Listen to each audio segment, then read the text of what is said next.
no podía faltar él y todas sus historias. Así que os dejo con Jesús Callejo. Un aplauso.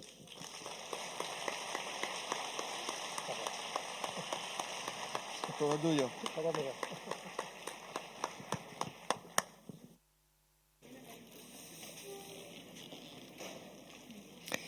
¿Estamos todos?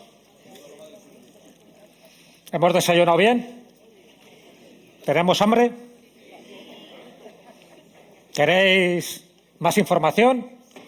¿Sois curiosos? ¿No os ha parecido ya suficiente con Alfonso Trinidad y con Miguel Pedrero? ¿No estáis saturados de información de la buena, de alta calidad? ¿Cómo me gusta? Esa es la actitud, esa es la actitud. Muchísimas gracias, Antonio, por seguir haciendo posible este milagro de un congreso que está más allá, pero a la vez estamos más acá, precisamente para apreciar las pequeñas cosas, los pequeños detalles de la vida y, sobre todo, fijaros en qué lugar estamos hoy, el Teatro Romea, un lugar muy, muy, muy especial, que luego os comentaré algo. Pero bueno, muy bien. Como decía Antonio, voy a coger aquí mi pasador, él me encargó hacer algo especial para este congreso, donde en este año, como bien sabéis, se celebran esos 1200 años de la fundación de Murcia. Y bueno, pues como todos sabéis, un poco dentro de mis especialidades está la de recorrer esta España mágica, esta España sagrada, insólita, esta España extraña, en fin, tantas cosas que nos rodean y que tenemos el privilegio de atesorar a lo largo de generaciones y que muchas veces, porque tenemos tantas cosas, no las valoramos, no las apreciamos.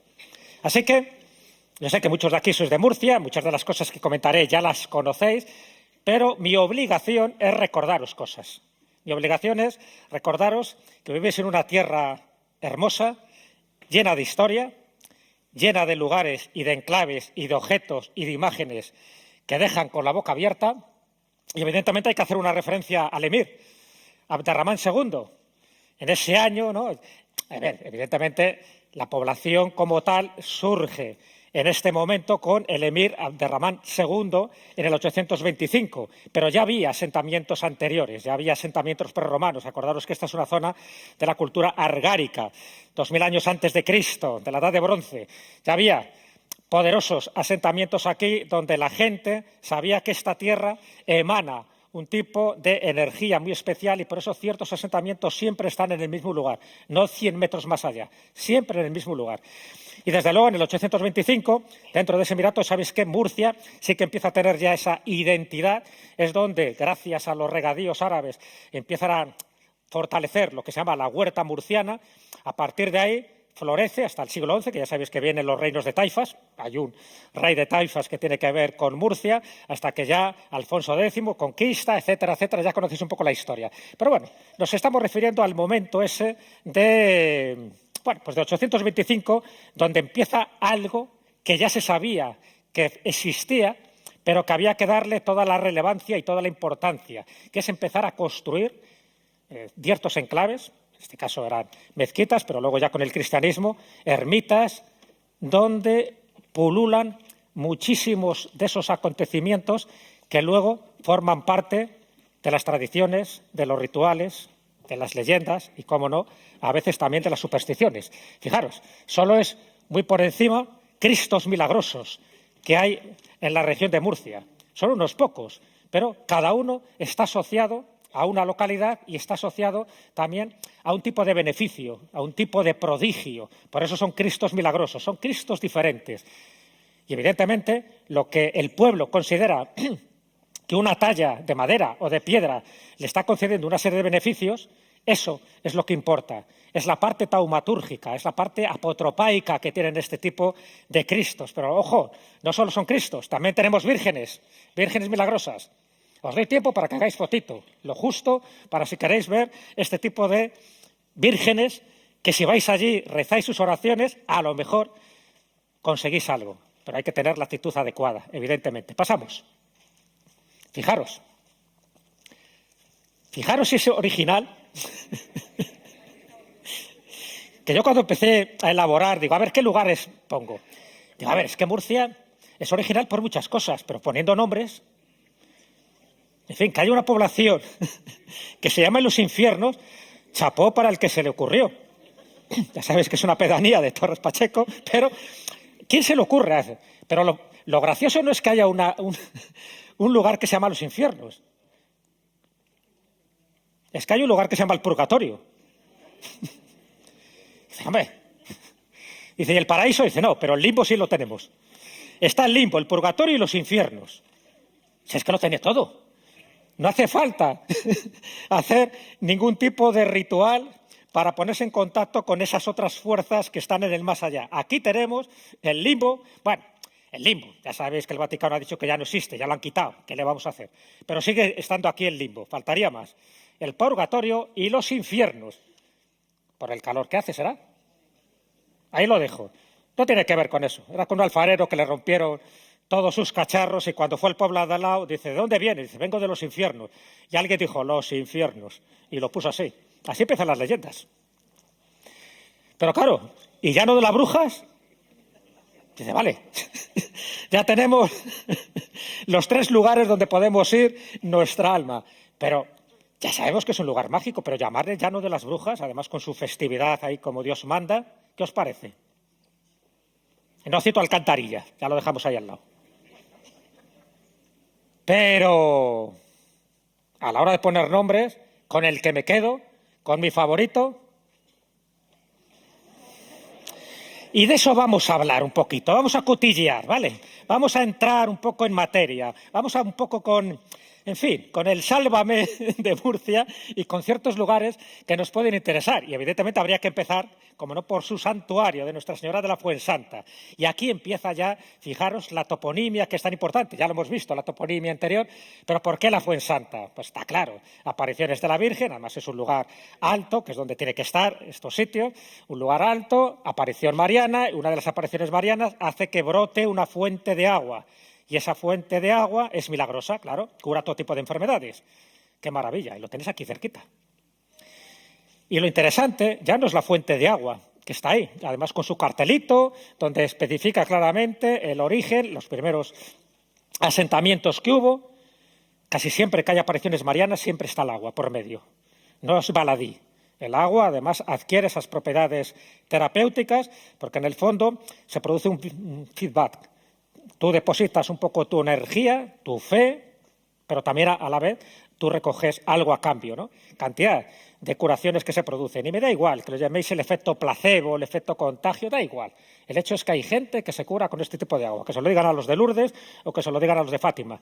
Aquí también tenemos uno de esos lugares. Pero lo interesante, y por eso lo he traído, no solo ya por la Fuensanta, ya la toponimia nos está diciendo evidentemente que este agua no es agua corriente. Hay algo ahí que la ha santificado desde tiempos inmemoriales. Lo interesante es que aquí fue a vivir como eremita. Estamos en un teatro, Teatro Romea, una famosa actriz del siglo de oro. En 1610 hubo una mujer llamada Francisca, una gran actriz, además incluso que hacía papeles de hombre también, papeles cómicos, y dicen que escuchando misa cerca del altar de la catedral, se le aparece o ve lo que ella cree que es la Virgen y le está diciendo, deja esta vida de farándula, que estás pecando mucho, que tu alma corre peligro, te vas a un lugar que tú consideres sagrado y tus últimos años de vida a rezar. ¿Y qué dijo la actriz? Dijo, pues vale, porque oye, aquí el problema no es que corra en peligro tu vida, sino tu alma. Se coge al marido, que no quería, Miguel Ruiz, y dice, venga, vámonos, que tengo un sitio, un chalecito ahí en una cueva que te va a encantar. Dice, pero con lujos. Dice, no, sin lujos. Donó todos los vestidos, donó todas sus joyas a la Virgen y se hizo su tumba, bueno, primero su cueva y que luego se convierte en su tumba.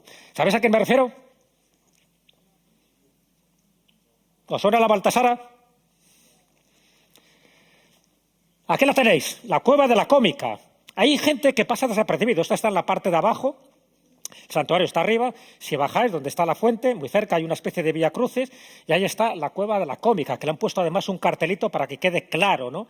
Porque han reivindicado a esta mujer, a esta eremita, a esta persona que en el momento determinado vio la luz, se transformó, se convirtió y dijo: dejo mis artes teatrales y me voy a dedicar ni más ni menos que a la expiación de mi cuerpo y de mi alma. Por supuesto, también de vez en cuando hacía alguna obra teatral por los alrededores.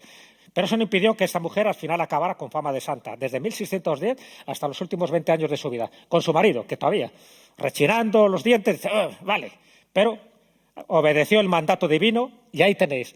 Qué curioso, en un lugar santo, una mujer que no se caracterizaba por su vida santa decidió pasar sus últimos años y morir en este sitio. Cuando vayáis a este santuario, fijaros en este detalle que me parece que es aunar muy bien lo que es lo sagrado con lo profano. Fijaros también, habréis visto muchísimo este Cristo, ¿no?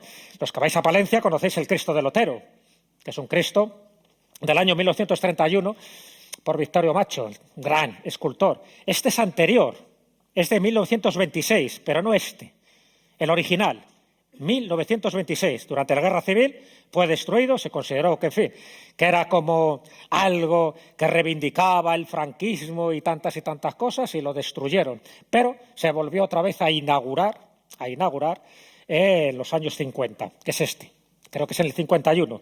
Fijaros, lo interesante ya no es de por sí que sea un Cristo de 14 metros de alto, con los brazos en cruz, es que por entonces, en el año 1926, Alfonso XIII, que era muy piadoso a veces, aunque también inventó el cine porno, pero bueno, en sus ratos libres era piadoso, consagró España al Sagrado Corazón de Jesús.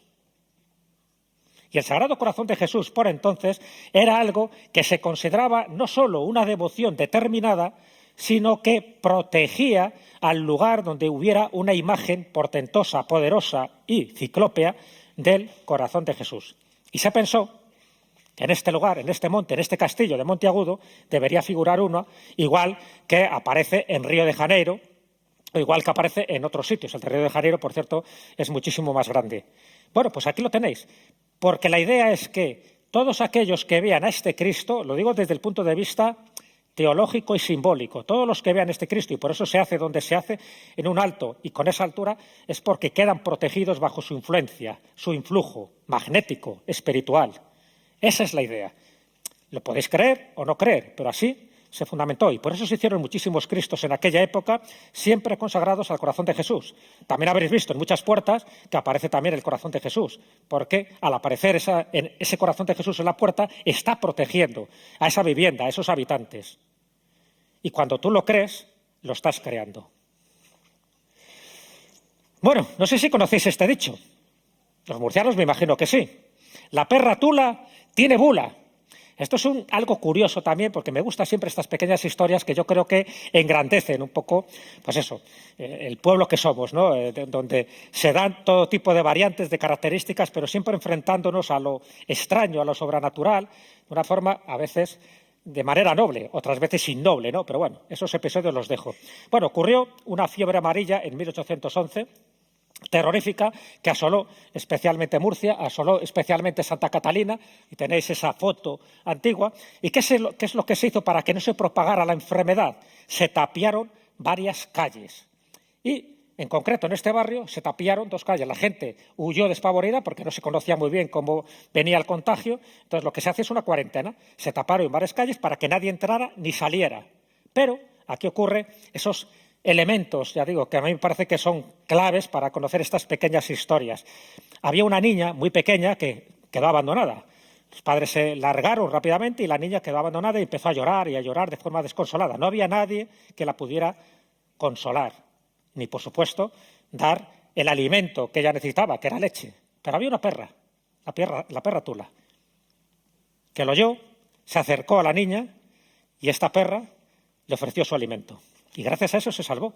Y cuando pasaron los 40 días y pudieron levantar esas tapias, esos muros, encontraron a la niña sana y salva. Y a la perra, como os podéis imaginar, la dieron todo tipo de honores, de comida, de bebida, porque se dieron cuenta que era algo más que una perra, que era todo un ángel de la guarda que le había protegido en los momentos más difíciles cuando todo el mundo, seres humanos, se habían largado de allí. Bueno, no sé si conocéis la historia de este personaje. ¿Os acordáis que os he dicho que aquí estaba la cultura argárica, en fin, con multitud de elementos cerámicos, sobre todo en Totana, y en concreto en la Bastida, se encontraron muchos elementos cerámicos que daban fe de una cultura de la que por entonces se sabía muy poco. ¿Qué ocurre? Que se dan cuenta los totaneros que, oye, que esto da beneficios, porque van sacando vasijas, algunas rotas, otras tienen que rehacerlas, pero que se van comprando por distintos coleccionistas y también por los museos, y oye, dan un dinerillo por ahí. Entonces, hay un par de personajes que dicen, oye, nosotros podemos hacer lo mismo, ¿por qué no las falsificamos? Y entonces se empieza a falsificar. Uno de ellos es el Corro. Se junta un gitano y un payo que dicen, oye, nosotros somos capaces de hacerlo. Se compran un horno, se compran un poco de arcilla y empiezan a hacer cerámicas muy similares a las que se estaban encontrando. Encima, para colmo, en 1897 se encuentra la Dama de Elche. Por entonces y ahora, ¿no? Pero bueno, por entonces, una maravilla. Incluso algunos dijeron que era tan buena que tenía que ser una falsificación. Bueno, el hecho es que se compra en París por unos 5.200 francos, no, 4.000 francos. 4.000 francos, que el equivalente a pesetas eran 5.200 pesetas de la época. 5.200 pesetas. ¿Y qué dice el Corro? Dice, oye, pues por ese dinero nosotros podemos hacer algo parecido. Y empiezan a hacer cosas similares. Y entonces las empiezan a vender. Por lo que a ellos les costaba 20 céntimos cada una de estas cerámicas, luego las vendían a 5 pesetas, lo cual la ganancia era interesante. Como veían que esto funcionaba, iban incrementando. Ya eran 10 pesetas, 20 pesetas. Dijo, esto es un chollo. Entonces hay 4 fases, que lo cuenta Juan Cuadrado, el periodista. Hay 4 fases. La primera es falsificar más o menos cerámicas argáricas. La segunda era ya empezar a hacer falsificaciones que tuvieran algún motivo, pues cartaginés y romano. Y la tercera y cuarta fase, como ya se vinieron arriba, pues empezaron a hacer esto.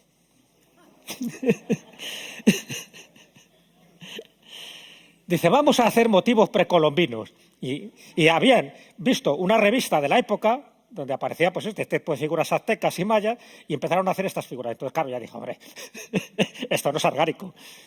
Entonces ahí les pillaron y fue, bueno, pues todo un escándalo, que no voy a entrar en detalles. Lo cuento un poco en mi último libro, que es El Gabinete de las Maravillas, donde cuento un poco por detalles este tipo de historias, pero lo cuento un poco para que veáis que también la picaresca española forma parte de nuestra idiosincrasia y de nuestra naturaleza, y así ocurre. Pero claro, no fue el único, porque años antes ya teníamos a Juan Amat, el famoso relojero de Yecla. Ya sabéis que era sacamuelas, que fue afinador de pianos y luego dijo, oye, fui relojero.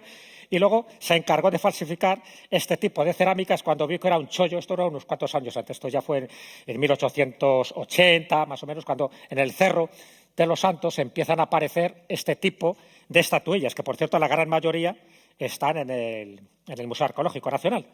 Fijaros, aquí tenéis estas, que son los originales, aquí tenéis en esta parte la falsificación.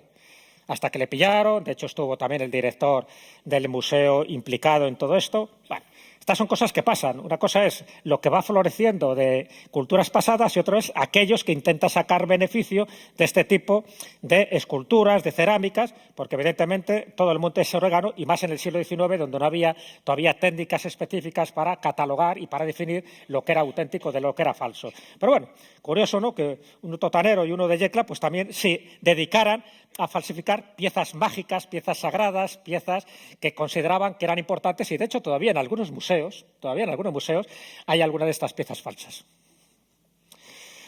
Hombre, y si nos vamos aquí ya, a la capital, a Madrid, a Murcia. En Murcia, ¿qué hay? La catedral por antonomasia, de las que a mí especialmente me encanta. Fijaros que hay catedrales mucho más ampulosas, ¿no? La de Burgos, la de León. Pero esta tiene algo muy especial y siempre que vengo a Murcia voy a ver la Capilla de los Vélez. La Capilla de los Vélez, aparte, ¿no?, de toda la historia que hay alrededor de esta capilla del gótico flamígero, por ejemplo, que es una maravilla y sobre todo ver su artesonado, su techado, hay algo muy interesante que es esta cadena. Hay una leyenda que es falsa, pero que intenta un poco reivindicar por qué esta cadena es única. Esta cadena de 90 eslabones hechas en piedra y luego el artífice de todo esto. Hoy sabemos que fue Jacobo de Cartago, pero la leyenda, creo que la habéis oído, es muy interesante, porque a mí me gustan las leyendas aunque sean exageradas, porque lo que intenta es reivindicar la importancia y la excepcionalidad que tiene algo, ¿no? Entonces lo que dicen es que pasa por allí una especie de peregrino que se ofrece a tallar pues esta cadena pétrea y lo único que pide es alojamiento y lo que pide es pues eso, un poco de comida. Esto dicen que ocurre en el año 1500 y 7 años después, en 1507, se presenta esta maravilla, este prodigio de la arquitectura y, bueno, del tallar, ¿no?, en la piedra con esta precisión y esta maravilla casi perfecta, porque cualquier fallo, cualquier defecto que hubiera, se fastidiaba todo lo demás. O sea, una pieza fastidia todo el conjunto. Bueno, entonces la leyenda lo que cuenta es que cuando él se quiere ir ya, como la obra bien remunerado, que era solo la comida y el alojamiento, le dicen que Nanay no sé qué vaya a hacer otra cadena parecida. Entonces lo que hacen es que le cortan las manos, le sacan los ojos en agradecimiento, le dan una palmadita y dicen no lo vuelvas a hacer más. Evidentemente es algo exagerado, ¿no? Pero sí que nos indica un poco de que hay veces que hay pequeños detalles que caracterizan algo como único. Y en este caso la Catedral de Murcia es única por muchas razones, y ahora comentaré, pero esta es una especial. La Capilla de los Vélez, como alrededor está esta cadena que en ninguna otra catedral del mundo la tiene.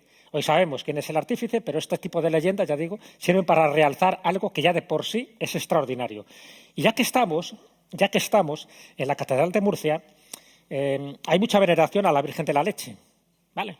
De hecho, yo he visto varias imágenes que están relacionadas con la Virgen de la Leche y una de ellas es este medallón de Salcillo. Salcillo, en fin, el gran imaginero de Murcia, y cuando salen la Semana Santa los pasos, pues la mayoría son de Francisco Salcillo, un auténtico genio. Bueno, pues lo interesante es que esto nos pone en contexto de una de las reliquias más insólitas que yo conozco en España. ¿Sabéis a qué me refiero? ¿Habéis estado alguno en la Catedral de Murcia, sobre todo en la Sala de las Reliquias? Que levante la mano. ¿Tampoco? Lo tenéis como misión, os lo encomiendo. Bueno, pues si queréis ver una reliquia rara, insólita, de esas que nos gustan a los que estáis aquí en la primera fila, ¿qué os parece la leche de la Virgen? Y alguno dirá, ¿la leche? Sí, pero no la leche exactamente como tal. Ahí la tenéis. Es un relicario, en el interior hay una ampolla y en la ampolla dentro se supone que hay leche virginal, leche de la gruta de la leche, de Tierra Santa. Pero ya sabemos que no es leche de verdad. Pero da igual, porque lo que se intenta es o por lo menos explicar que esa sustancia que ahora está sólida forma parte de las paredes de la Gruta de la Leche. Es decir, imaginaros hace 2000 años cuando la Virgen está dando de mamar a su niño, al niño Jesús. Entonces, bueno, pues hay algunas gotitas que se escapan y se van a la pared. Entonces, el hecho de que vayan a la pared, ya hubo mucha gente que iba allí rascando, cris, la iba poniendo en botellitas. Luego eso lo mezclabas pues con leche o con agua o con vino o con hidromiel, te lo bebías y dices, oye, daba un poder fertilizante de primera mano. Bueno, esto se empezó a vender por parte de los franciscanos y cuidado, todavía se sigue haciendo, ¿no? Y el hecho es que algunas de estas ampollas fueron vendidas como auténticos relicarios de la leche de la Virgen. Se sabía que no era leche de la Virgen, pero oye, a lo mejor todavía queda esa impregnación energética de alguna gotita que cayó en la pared y que está certificado que viene de la Gruta de la Leche de la zona muy cerquita de Jerusalén. Vale. Lo interesante de todo esto es lo que le hace característica a esta reliquia de Murcia, que por cierto llegó de Nápoles en 1717. Lo que le hace característica, ¿sabéis cuál es? ¿Habéis oído hablar de la sangre de San Pantaleón? Que se licúa. Los de Nápoles dicen que tiene la de San Genaro, pero la nuestra es la buena. Y se licúa en unos días determinados, sobre todo en julio, ¿vale? En el monasterio de la Encarnación. Bueno, pues aquí, esto que yo he visto, que me lo acerqué con la cámara, todo lo que pude, es como una especie de almendrita de color marrón, sólido, pues dicen que se licúa un día al año. Esta leche de la Virgen. ¿Sabéis qué día? Ya puestos a elegir, 15 de agosto. el día de la Asunción. No he estado el 15 de agosto para comprobarlo, pero a algunos de los que seáis de Murcia os encargo esta misión. Bueno, curioso y llamativo porque esto forma parte de esta España sagrada, pero también de este gabinete de curiosidades que he intentado mostrar, ya digo, en ese último libro que he publicado.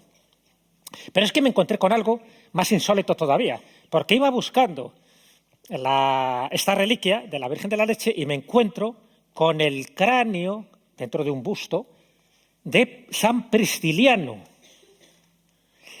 ¿Y por qué digo que me extrañó y me dejó ojiplático? Porque que yo sepa, no hay ningún San Pristiliano, pero sí hay un Pristiliano que murió decapitado en Tréveris en el año 385 por el emperador Máximo. Está considerado como nuestro primer hereje, a pesar de que fue obispo de Ávila, enjuiciado y decapitado por una autoridad civil como tal, ¿no? Es algo muy insólito, algo injusto que hicieron a Pristiliano y a 7 de sus seguidores que también les cortaron la cabeza. Y luego dice la tradición que todo eso vino directamente hacia España, en concreto a la Galaecia. Bueno, pues hay un historiador, Diego Piay se llama, un historiador y catedrático de Historia de la Universidad de Oviedo, que tiene una teoría. Y él cree que evidentemente esto no es San Pristiliano, no hay ningún San Pristiliano dentro de la hagiografía cristiana, sino que a lo mejor podría ser un trozo del cráneo del auténtico Pristiliano del siglo IV, que luego generó todo un culto herético que era el pristilianismo y que llegó ni más ni menos que hasta el momento en que se descubre los huesos supuestos del apóstol Santiago. Si esto es así, hay que reescribir la historia y sería muy interesante porque es uno de mis herejes favoritos, Pristiliano, y mira tú por dónde, a lo mejor por esas historias rocambolescas que tiene la vida, por esos guiños que tiene la historia, a lo mejor en Murcia está el auténtico cráneo de Pristiliano. Ahí lo tenéis. San Pristiliano, curioso porque lo puedes ver muy cerca y te llama mucho la atención, incluso te da una cierta aprensión, porque claro, con este relicario, con esta cara lánguida, como diciendo, descubre el misterio. Es como que nos está desafiando. Bueno. Vale, nos vamos a Calasparra. Manos arriba del que haya estado en Calasparra. Esta está bien. Manos arriba el que haya comido arroz de Calasparra. ¿Cómo os gusta la comida, eh? Bien. Bueno, Calasparra para mí es la Petra española. Si habéis estado allí, entendéis por qué lo digo.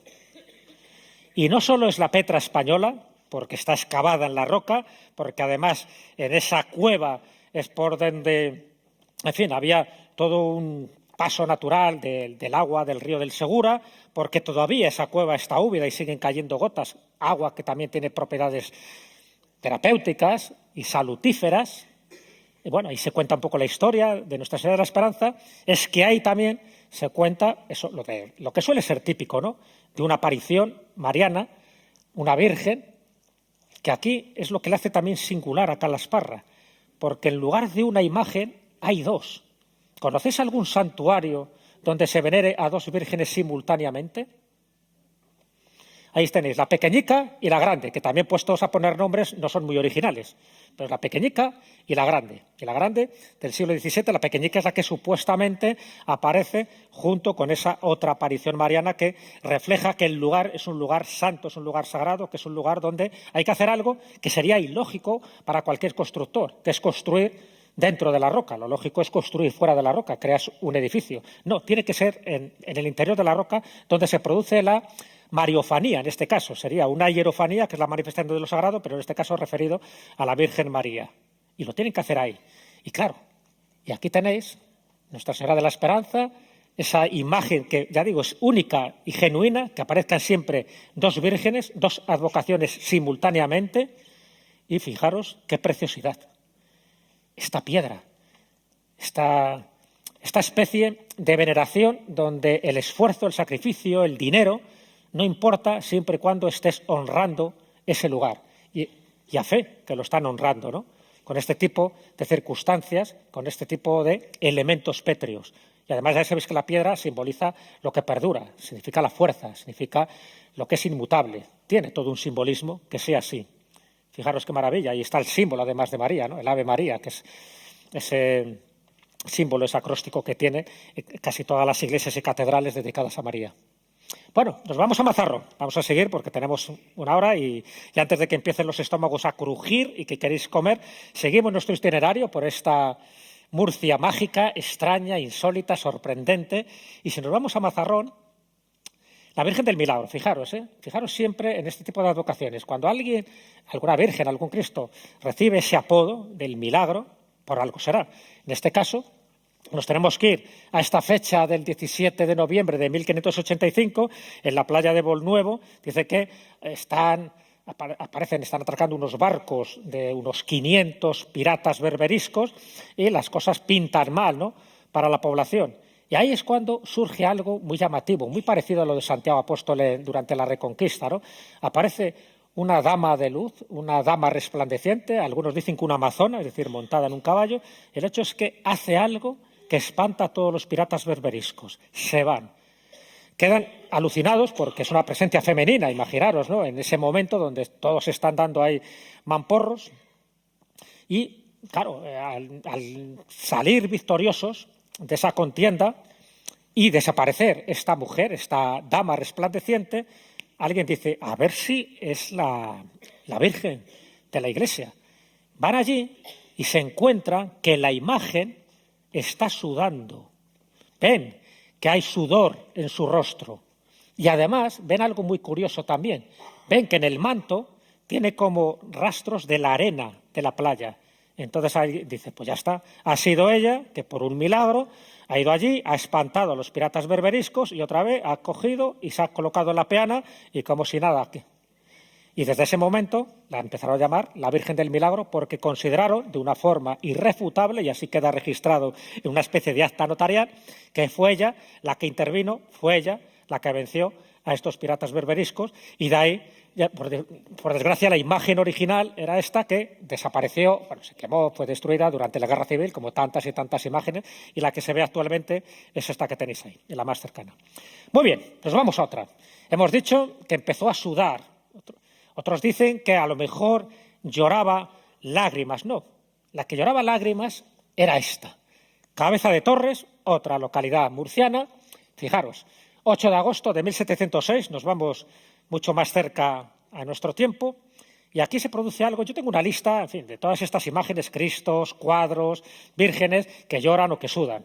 Y me llama mucha atención porque creo que hay un patrón, ¿vale? Hay un patrón. En algún libro mío cuento un poco estas sudoraciones y cuento en qué lugares se dan, en qué fechas se dan, y yo creo que hay un patrón determinado, igual que pasa con los achoropitas, estas imágenes hechas por mano no humana, que corresponden a imágenes de Cristos o de vírgenes, que creo que también tienen un patrón, tanto en la época como en la confección. Pero bueno, no voy a entrar ahí. El hecho es que aquí tenemos también esta imagen donde dice que lo ve la criada y ve que empieza a llorar, ve que salen lágrimas. Luego, claro, alerta a toda la población, se acercan allí y no solo ve que le salen lágrimas, sino que también suda. Y no solo lo hace una vez porque para, sino que durante un tiempo no hay ningún otro fenómeno, vamos a llamarle paranormal, y por segunda vez vuelve a ocurrir y por tercera vez vuelve a ocurrir. Y cuando ocurre, el lapso de tiempo más o menos es 1 hora. Es decir, que lo ve todo el pueblo, que ven que no hay trampa ni cartón, que ven, claro, rodean la imagen y empiezan a ver si hay algún mecanismo, si hay alguna tubería. Nada. Ven que la imagen es tal cual, como la conocían ellos, y sin embargo no explican por qué está llorando y por qué está sudando. Y tal es así, por eso se la empieza a llamar ya Nuestra Señora de las Lágrimas, tal es así que incluso el propio cardenal Beluga, el que tenemos aquí, tan importante en Murcia, a pesar de que él nació en Motril, en Granada, pero bueno, ya sabéis que no solo fue cardenal de la Catedral de Murcia, sino también fue virrey de Murcia y de Valencia, o sea que tenía cargo político y cargo religioso. Bueno, pues ahí le vemos cómo está rezando a este busto. Como veis, no es una imagen del cuerpo completo, sino que es el busto, y desde entonces, desde esa época, está considerada una imagen también sagrada, religiosa, milagrera, a la que se le ofrece todo tipo de plegarias, y dicen que también a su vez concede todo tipo de deseos. ¿Y la del Pasico? Levantar la mano el que haya estado la Virgen del Pasico, Torre Pacheco. Esta vez menos, ¿eh? Bien, ya tenéis más labor que hacer, porque esta es también este tipo de imágenes que a mí me encantan, porque no son muy conocidas, porque tienes que ir adrede a verla, porque tiene una historia alucinante. Da igual, ya te digo, que lo creamos o no lo creamos, o que sea verdad o no sea verdad, yo no entro en la credibilidad. Yo entro en las consecuencias y el impacto que tiene con el pueblo. Esto pasa con las luces populares, que hay tantas y tantas. Sí, yo no analizo si la luz popular viene de un fantasma, viene de un espíritu de la naturaleza, viene de alguien que murió y que todavía está penando ahí y merodeando por ese enclave. Yo no analizo todo eso. Yo lo que analizo es el impacto que tiene con el pueblo hasta el punto de que luego se genera un culto, un lugar de peregrinaje, una devoción, una fiesta popular, incluso una superstición también, ¿por qué no? Bueno, pues en este caso la Virgen del Pasico, aquí tenéis la fotico, la Virgen está al fondo en esta... Bueno, ahora os lo cuento. Os cuento un poco la historia para que veáis también el ritual que hay que hacer, porque es muy llamativo. Además, esta es muy reciente, esta es de final del siglo XVIII, principios del XIX. Lo que cuenta es que venía un minero de la Unión y va paso a paso, esa es un poco la justificación del nombre, va paso a paso, ve una luminaria que de alguna forma le precede y que esa luminaria se para en un lugar concreto. Imaginaros que yo soy el minero y se para. Y se para justo en un almendro. Y en ese almendro ve que justo abajo, en las raíces del almendro, hay una piedra. Una piedra de mármol, de alabastro, con una figura. Y él considera que esa figura, lo que está viendo, es la imagen de la Virgen. Posiblemente una pareidolia, pero él considera que es la imagen de la Virgen. Se lo lleva al cura y dice, oye, mira lo que he encontrado. Algo curioso porque viene precedido de una luz y pasico a pasico me encuentro esto. Entonces el cura dice, bueno, pues esto es muy curioso. La verdad que sí que parece la imagen de la Virgen. Bueno, lo deja en su casa y al día siguiente vuelve a aparecer en el mismo almendro. Entonces, entienden que es una señal de que quieren que se construya una pequeña ermita ahí. Lo que hacen es que cortan el almendro, lo sirve como peana y encima colocan este alabastro con la figura de la Virgen. ¿Queréis verla? No he oído... vale. Digo, ¿os habéis dormido ya? ¿Tan pronto? Voy a tener que contaros más chismes. Ahí lo tenéis. ¿Qué veis ahí? Es verdad que, en fin, que la imagen, he intentado ser lo más clara posible, pero ahí la tenéis. La Virgen del Pasico, alabastro con una pareidolia que para muchos es la imagen de la Virgen con su velo. ¿Vale? Bueno, pues durante 50 años, una mujer llamada Dolores, Lola, la de los claveles, la empezaron a llamar, que estuvo custodiando esta pequeña ermita que se construyó con ayuda popular. Por supuesto, ahí el ayuntamiento no intervino para nada.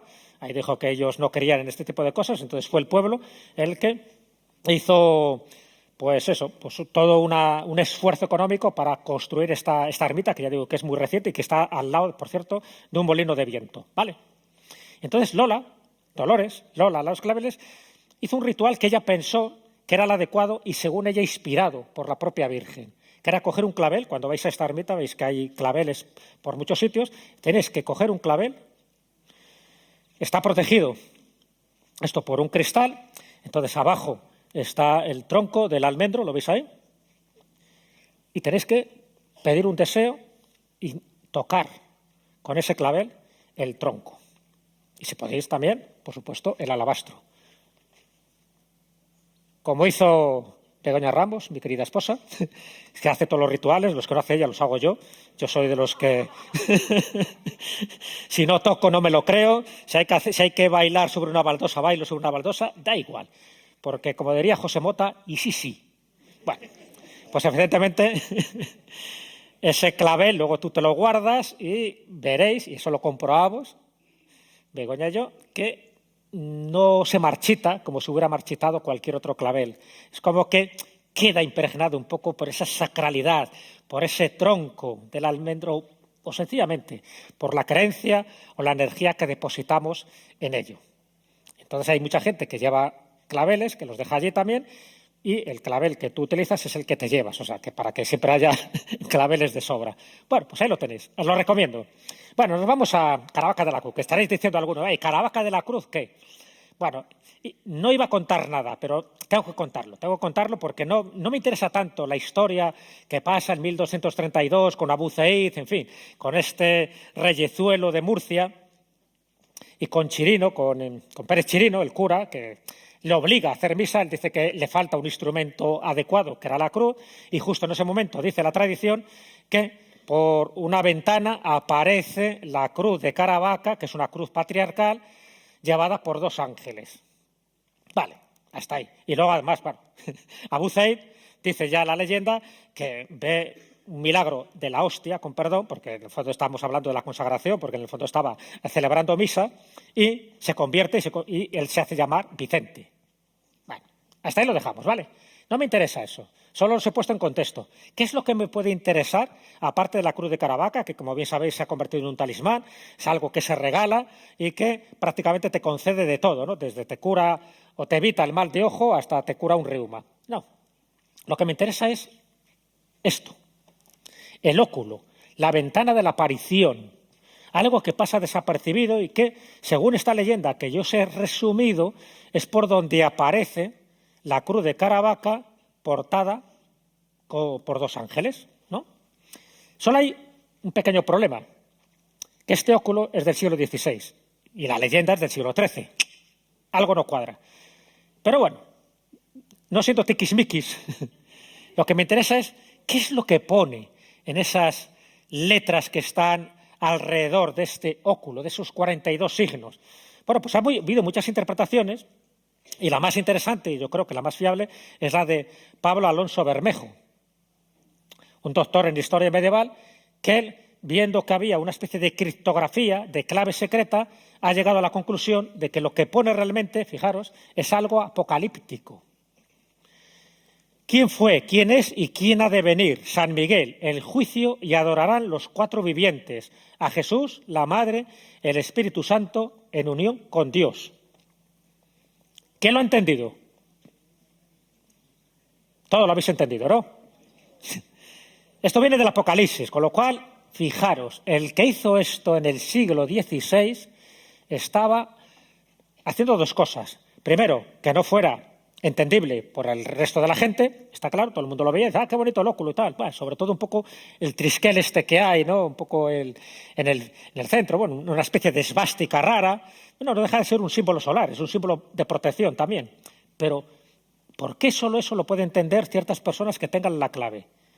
Ese es el primer misterio. Y segundo, una vez que ya lo entendemos, vamos a imaginar que esta es la interpretación correcta, nos está vaticinando algo que estaría por venir y que todavía no ha llegado, y que forma parte de ese libro del Apocalipsis, y que ahí queda como también encriptado un mensaje para las generaciones venideras.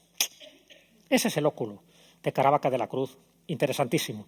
Por cierto, cuando yo fui a Caravaca, en lugar de comprarme la cruz de Caravaca, que ya está muy vista, me compré la imagen del óculo, que también la vende. La recomiendo, es más original, ¿no?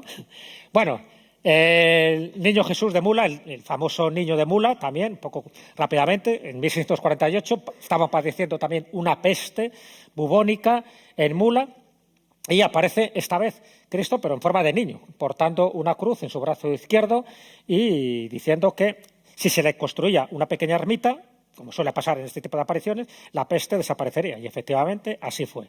La peste desaparece y desde ese momento este niño Jesús de Mula se convierte ya en el patrono y, por supuesto, pues en el referente para implorarle cuando hay alguna calamidad o algo mal ocurre en esta zona de Murcia. Fijaros, en Moratalla, el Cristo del Rayo. Fijaros siempre en ese tipo de advocaciones. ¿Por qué el Cristo del Rayo? Bueno, pues lo que se cuenta, ese día de 15 de junio de 1621 estaban todos congregados en la iglesia, todos, porque se avecinaba una tormenta de 1000 pares de demonios, se meten todos en la iglesia, pensando que están ahí al descubierto, pero la iglesia todavía no estaba terminada, había un pequeño óculo, un pequeño agujero en una de las zonas de atrás del altar. Bueno, curiosamente, cuando ya están todos reunidos, rezando ahí sus preces y un poco atemorizados, porque era una tormenta de estas potentes, fuertes, un rayo entra y directamente impacta contra el Cristo. Y ocurren 2 cosas. Primero, el Cristo le ennegrece, cambia de color. Eso es lo de menos, pero es curioso también, ¿no? Un poco como lo de las vírgenes negras. Pero dice que el rayo como que envuelve al Cristo, dice que se disipa como humo. Lo sorprendente es que una vez que pasa este efecto eléctrico, se dan cuenta de que el Cristo ha sufrido ningún daño, no ha sido pulverizado y que todos los que estaban allí congregados, ninguno sufrió tampoco ningún daño. lo cual es un milagro. Y así fue entendido y así fue considerado, hasta el punto de que ya le empezaron a llamar desde ese momento el Cristo del Rayo. Y no solo eso, sino que a partir de ese momento se celebran las fiestas del Santísimo Cristo. Fijaros, un acontecimiento sobrenatural ha dado origen a un festejo para conmemorarlo y para que nadie se olvide. Esto lo conozco de otras cosas, ¿no?, de otros acontecimientos también, cómo algo sobrenatural queda fijado en una fiesta popular. Por ejemplo, ya que tenemos aquí a Juanjo Benítez, la misteriosa Llum de Manresa tiene que ver esa fiesta que se hace cada 21 de febrero con un acontecimiento ovni. Un ovni que bajó directamente de Montserrat, entró en la iglesia del Carmen, en Manresa, se dividió en tres justo en la capilla de la Santísima Trinidad, se volvió a poner en una y se fue. El acontecimiento quedó registrado en un acta notarial y desde entonces se celebra la fiesta de la misteriosa Llum, la fiesta de la misteriosa luz. Bueno, cosillas de la España extraña. ¿Y de la iluminada de la Algaida habéis oído hablar? Una vidente, una santera, una milagrera, analfabeta, que un buen día tiene una aparición de la Virgen, también de Cristo, y le dice que tiene otra misión que cumplir en esta vida. Su propósito de vida no es estar haciendo sus labores cotidianas de casa, sino que tiene que predicar no solo la palabra de Dios, sino dar profecías. Muy curioso porque además tenéis el libro de Tomás Guillén, donde se cuenta un poco todos estos pormenores. Ella se llamaba Francisca Guillén, la llamaban la Kika, que era el nombre popular que se la daba a la iluminada de la Algaida. Y lo interesante es que hizo muchísimas predicciones. Una mujer que muere en el año 1932, además murió de una forma extraña, aparece ahogada en una acequia. No se sabe si realmente se suicida o la suicidan, ¿vale? Algo muy extraño, ¿no?, que muera de esta manera. Pero ella hizo varias predicciones, varias profecías, y luego se cumplieron. Hizo la predicción de que iba a haber una guerra. Estas predicciones las hace en el año 1900, más o menos, ¿vale? Que iba a haber una guerra donde por el aire iban a caer bombas, es decir, estaba vaticinado de una forma la Primera Guerra Mundial, que luego iba a haber una guerra donde iban a luchar hermanos contra hermanos, vaticinó la Guerra Civil Española, vaticinó que con el tiempo las mujeres no se podían distinguir de los hombres en su vestimenta. Acertó, bueno, varias cosas. Pero hay una cosa en la que todavía no se ha cumplido. Todas las demás se han cumplido. Y ya pronosticó algo similar a lo que sería una guerra nuclear. Entonces, curioso, ¿no?, lo de esta mujer, muy poco conocida fuera de estos contornos murcianos, pero ahí lo dejo porque también este tipo de personajes de carne y hueso tuvieron mucho que decir, dejaron su mensaje y me parece muy interesante rescatarlos. Y esta mano, habéis estado en Cartagena, habéis estado en este Museo de Arqueología Subacuática, en Arcua. Para mí esta es mi joya favorita, la mano del dios Abacio. ¡Qué maravilla! Una mano rara, no sabes si te está haciendo una peineta, te está saludando. Cuando te acercas ya lo ves con más claridad, ¿no? El dios Abacio, un dios pagano, un dios que supone que viene de Tracia o que viene de Frigia. Fijaros, también qué iconografía más extraña tiene, ¿no? Además, el dios Abacio es el que está sentado, aquí le veis, en el medio, y está sentado sobre un carnero. Esta es la talla grande, aquí lo tenéis pequeñito, esta es la imagen que se ve también en el museo. Y aquí viene lo curioso, porque este dios es una mano que está hueca, es una mano de bronce y está hueca. ¿Qué quiere decir? Que servía para colocarlo en un clavo o en un bastón, en algún sitio, ¿no?, para colocarlo ahí dentro. Y servía un poco también, dicen, para ahuyentar los naufragios. El hecho es que se encontró en un naufragio, en un pecio, de escombreras, con lo cual, si eso lo tenía como amuleto protector contra un naufragio, no funcionó. Pero es muy llamativo, porque este tipo de imágenes no son muy habituales, se han encontrado muy pocas. Este fue un culto que trajeron sobre todo los legionarios romanos y bueno, quedó un poco asimilado al culto del dios Mitra en aquella época, quedó asimilado un poco al culto del sol invicto y luego ya sabéis que con el cristianismo del siglo IV pues todo eso quedó relegado al olvido, se quedó un poco como como historias paganas, herejes, y no le dieron más importancia. Pero bueno, de los pocos sitios donde queda esta mano sabacia es aquí, en Cartagena, y me parece muy significativo porque no es nada casual. Todo lo que hay por aquí, no sé si lo veis, aparece también una piña, aparece también una serpiente, aparecen, bueno, distintos elementos que va teniendo la mano, que en el fondo son los dedos, hay como 3 dedos extendidos y 2 dedos escondidos. Esto sería una serpiente, lo que aparece en el otro lado. Es decir, hay toda una simbología que, por desgracia, no lo conocemos todo el significado, pero sí que tenía una función ritualística, era una religión mistérica la que se adoraba al dios Sabacio. Y bueno, si esto era un amuleto para protegerse, pues yo recomendaría, si vais a algún barco, que no llevéis esto, mejor llevar la cruz de Caravaca, que creo que es mucho más segura. Y por ir terminando, porque ya sabéis que Antonio Pérez, cuando dice que hay que terminar, porque yo aprecio mi vida y sé que hay que terminar con el tiempo necesario.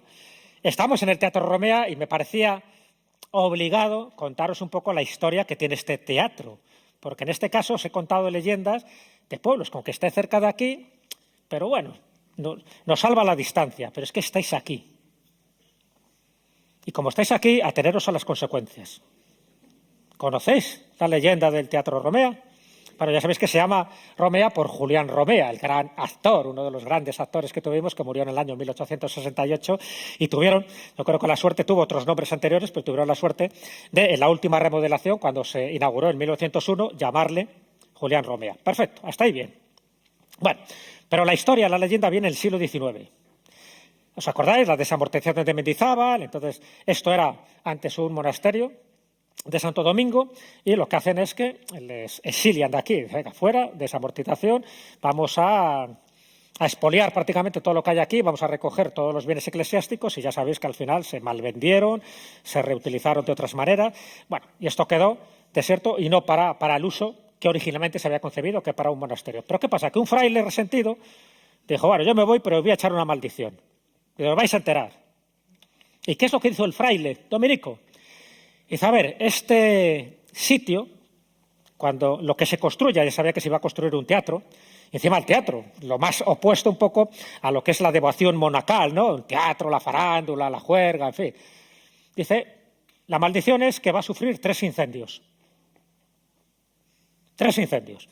En el primero no va a morir nadie, pero hay que reconstruirlo.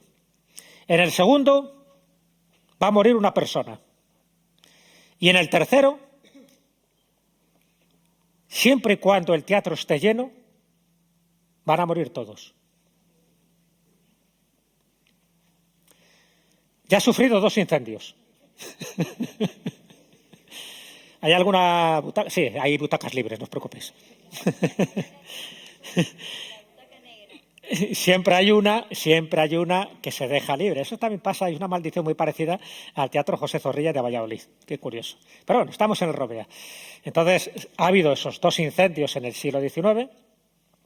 El último, si no recuerdo mal, fue en 1899 y se remodeló y se inauguró en 1901. Y efectivamente, en el primer incendio no murió nadie, en el segundo murió una persona, yo creo que del susto, y en el tercero no ha habido tercer incendio. Y siempre el teatro tiene la precaución de dejar, por lo menos, una butaca libre. No tentemos nunca la suerte. Ahí, esa butaca libre, que algunos dicen que hay alguien ahí sentado aunque no le veamos. A lo mejor el fraile este dominico, que todavía tiene mala leche. Bueno, en definitiva, damas y caballeros, hemos hecho un pequeño recorrido por la región de Murcia, donde hemos tenido un poco de todo. Iluminadas, cristos, imágenes insólitas, artefactos, leyendas, tradiciones, curiosidades. Fijaros, y solo estamos hablando de Murcia, de una de las 17 comunidades autónomas. Estamos en un país maravilloso, estamos en un país rico, estamos en un país donde si recogiéramos muchísimos de esos objetos que he comentado, no solo en Murcia, sino toda la geografía española, incluyendo los 2 archipiélagos, incluyendo Ceuta y Melilla, pues es lo que he intentado hacer con este libro, que os recomiendo, porque es el último que he sacado, el que está en promoción, porque algunas de las cosas que he contado están en este libro, como haciendo una especie de versión un poco digital, imaginaria, como si tuviéramos todos estos gabinetes de curiosidades en estos objetos, que pueden ser campanas, que hay muñecas, que hay reliquias, que hay capiteles, hay un poco de todo, pero sobre todo para darnos cuenta que vivimos eso, una España maravillosa, llena de asombros, llena de artefactos curiosísimos y que cada uno tiene una leyenda, cada uno tiene una historia que contar, cada uno tiene algo que nos deja a veces sorprendido, que a veces nos deja, en fin, con una cierta sensación de mal rollo o del bueno. Da igual. Lo importante es lo que nos transmite cada objeto. Y muchos de esos objetos están en enclaves mágicos, en enclaves sagrados. Y esos enclaves sagrados están en ciudades importantes. Y a su vez están en comunidades que si supiéramos recorrerlas con esa perspectiva y con esas antenas desplegadas siempre del asombro, pues entonces es cuando empezaríamos a decir, ¿por qué valoramos muchas veces lo de los demás y no valoramos todo lo que tenemos aquí, en este país? Y sobre todo, ya que hemos hablado, sobre todo en este lugar llamado Murcia. Muchísimas gracias. Hay que ver cómo se nota. Jesús Callejo, cómo se nota que eres el único que con nosotros has estado los 10 congresos. Los 10. Qué bien lo controlas. Te quedan 4 o 5 minutos. ¿Admite alguna pregunta? La primera, ¿por qué hablas de la Kika, sacas el libro de este hombre y no sacas el mío? Que doy pelos y señales de la Kika que no lo sabía nadie. ¿Por qué? Es verdad, tienes razón. Pero bueno, es que era el libro monográfico y además porque él se llama o se apellidaba igual que la Kika. Efectivamente. Me parecía interesante. Aunque no es de la familia directa, sí No es era de, de la familia, sí es de la capital de Alchena, que es como le llaman a la Algaida, la capital de Alchena. Exactamente, sí, porque en el fondo sería una especie de pedanía también la Lleida. Es cierto. ¿Alguna pregunta? Nos quedan 4 minutillos. Mira, 4 ahí minutos en medio exactos, hay alguien que va a hacer una pregunta, pero no sé si están con los micros. Esperar que llegue el micro. Esperar que llegue. Y si no, a viva voz que te escuchamos. A viva voz que te escuchamos porque no llegan los micros.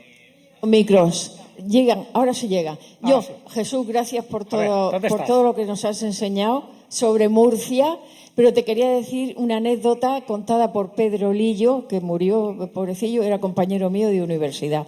Pedro Lillo era catedrático de Historia Antigua y arqueólogo. Le mandan a hacer las inspecciones de arqueología del Monasterio de la Luz, en Santa Catalina del Monte, La Luz. Y cuando está haciendo las excavaciones, pues saca una cabeza de una diosa ibérica que era Deméter, la diosa de la luz.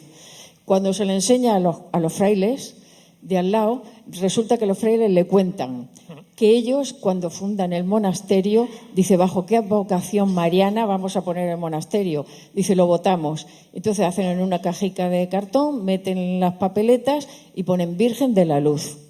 Pues luego la diosa que descubre es la cabeza de Deméter de la Luz. Y luego encima le regalan los frailes, dice, vamos a dar un regalo. Mira, es votos que hemos sacado por aquí a flor de esto, votos ibéricos, pero les habían cortado a todos el miembro masculino con un serrucho, claro, una sierrecica. Y eso fue lo que le regalaron al arqueólogo Pedro Lillo. ¿Y cuál es la pregunta? No, la pregunta es si tenía información del Monasterio de la Luz, que es otro enclave que merece la pena. Yo sí, cuando era pequeño, los frailes de ahí hacían un chocolate que parecía una piedra para romperlo, pero estaba buenísimo. No, solo me sugiere un comentario, ¿no? Rápido. Primero, me llama la atención porque si realmente era la diosa Deméter, que está asociada a la luz, muy llamativo, porque era una diosa también asociada al inframundo, ¿vale? Con lo cual, es curioso, ¿no?, cómo se combinan esas dos cosas, ¿no? Dice un poco la luz, pero también era una diosa que tenía, como diosa madre que era también, pero muy relacionada con ese mundo de lo sobrenatural, de lo intraterreno. Y segundo, es curioso cómo también muchas de estas diosas paganas luego se transforman y se convierten al final en entidades cristianas, ¿no? Se las da una advocación cristiana. Y esto me recuerda a la Virgen de Lledó, en Castellón. La Virgen de Lledó tiene un santuario y vemos una Virgen y en el interior tiene una especie de hornacina y en el interior tiene un ídolo pagano muy antiguo que se ha demostrado que es la diosa Istar, de hace 5.000 años. Entonces, por alguna razón, esa era una divinidad que era muy venerada, que cuando se hace la Virgen, que es del siglo XVI, a alguien se le ocurre crear eso para, en lugar de dejarla de lado, meterla dentro de una hornacina como si fuera una misma unidad. Pero estamos hablando de una Virgen cristiana del siglo XVI y dentro un ídolo de nada, tendrá no más de 10 centímetros, que se sabe que corresponde a la diosa Ishtar, diosa babilónica, de hace unos 5.000 años, que por esos guiños también de la historia ha ido a formar parte de forma imbricada y casi indisoluble sobre una de las grandes vírgenes veneradas en Castellón. Cosas que pasan, cosas que ocurren y que a mí me parece que no deja de maravillarme que diosas como Demeter o como Isis, por ejemplo, ya sabéis que la iconografía de Isis amamantando, dando de mamar a su hijo Horus, en el fondo luego con la iconografía, que eran vírgenes además que venían de Alejandría, muchas tienen que ver con las vírgenes negras, cuando llegan a España y en general a Europa se convierten en vírgenes de la Virgen María y del Niño Jesús, pero se sabe que en su origen eran la Virgen, bueno, la diosa Isis y en este caso amamantando. ¿Por qué se hace este cambio? Sencillamente porque era la mejor forma de que estos viejos cultos, si tú les apartas, si tú los prohíbes, los conviertes al final en un reducto de heterodoxia, pero si tú los asimilas al cristianismo, al final esa heterodoxia va desapareciendo. Lo que era pagano se convierte en cristiano, lo que era profano se convierte en sagrado. Y ese es un ejemplo perfecto. Y ya no hay tiempo para más. Así que Jesús Callejo, muchas gracias. Gracias. Gracias. Un pequeño obsequio que te da gente de... Muy bien. La fotito. Muy bien, gracias.